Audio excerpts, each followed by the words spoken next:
In this video, I'm going to show you how to add apps to Opera GX sidebar. Now, this is actually very simple, and the way that we are going to do it is head over to the sidebar, and you can just right click here and then choose sidebar setup.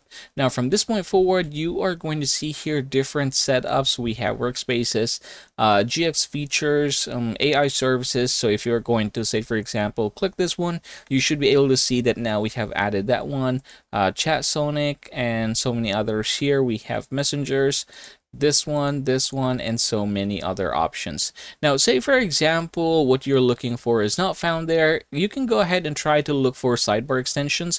Go ahead and click add more right here, and you can go ahead and try to find something. For example, for the sake of convenience, I'm just going to choose translator, add to Opera.